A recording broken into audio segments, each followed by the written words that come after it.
The witch trials in Heights of King James County were fueled by a great and gross misinterpretation of the Hebrew Torah.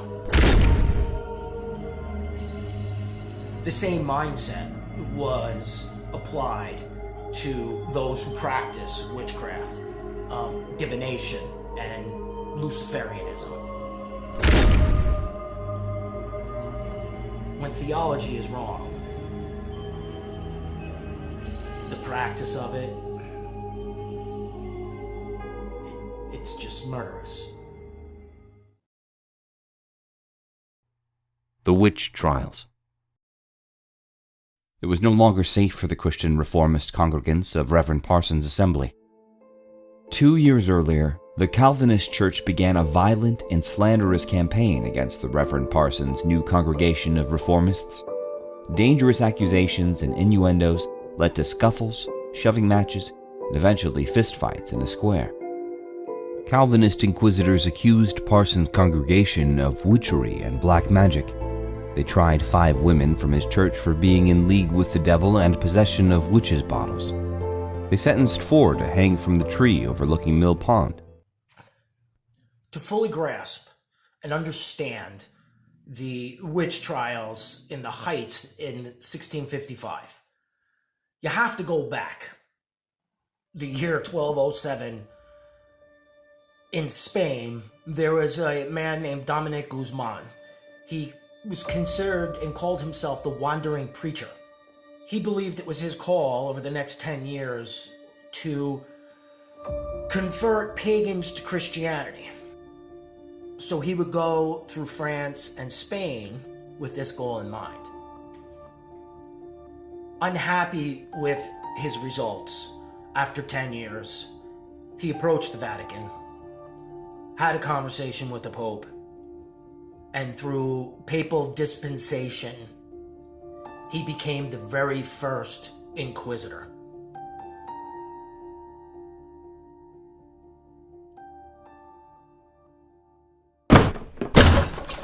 The commission officially brought the accusation of witchery against the reformists, who requested that hearings into the matter begin immediately. The Calvinists convened the Court of Oyer and Terminer. Their investigation centered on the goings-on of the Reverend Thomas Parson, his family, and his congregation. The court had a dual purpose: try to convict those involved in witchery and carry out the sentence. Hysteria, deception, and persecution plagued the reformist families. One of the interesting things that I find, especially with what happened in the Heights in 1655, is the inability of the church to be able to preach the gospel and help heal, knowing that these witches existed, knowing that a coven had come to the town. Instead of resorting to prayer, to seeking wisdom, and educating the people about the evils of what this coven were doing, they became violent. They drew from Deuteronomy chapter 18, verses 10 and 11 in the Hebrew Torah and used that as their weapon. Any chance that these accused women, 5 would eventually be accused and brought to trial and executed, what damned them the most was the finding of the book called The Witch's Hammer, or Malleus Maleficarum.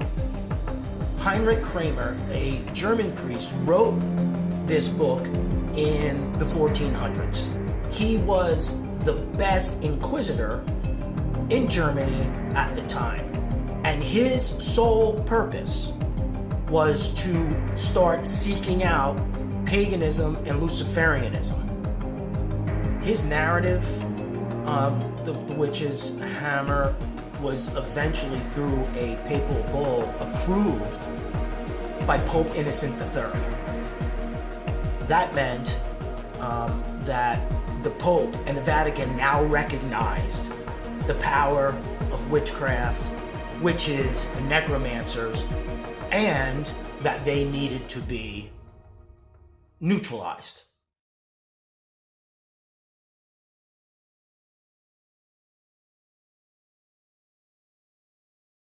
Ghost posses from both sides would hunt down suspected heretics and administer justice the way they saw fit.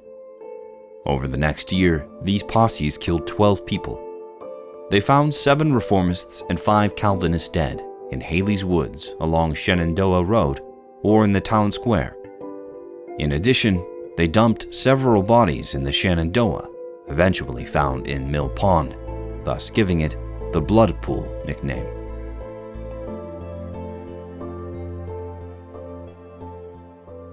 Well, by 1655, the book was actually being used by covens as an example on how to actually recruit young people into the lifestyle.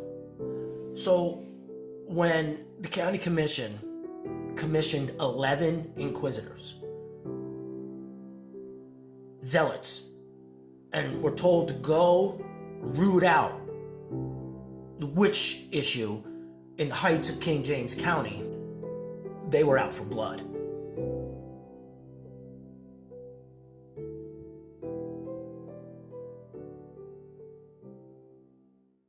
Next on A History, Heights of King James County.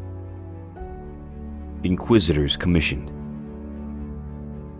11 religious leaders were charged with hunting down and finding witches, and it wasn't hard to do. 4 women were hung and 1 burned at the stake. But what was uncovered is a sin at the very heart and root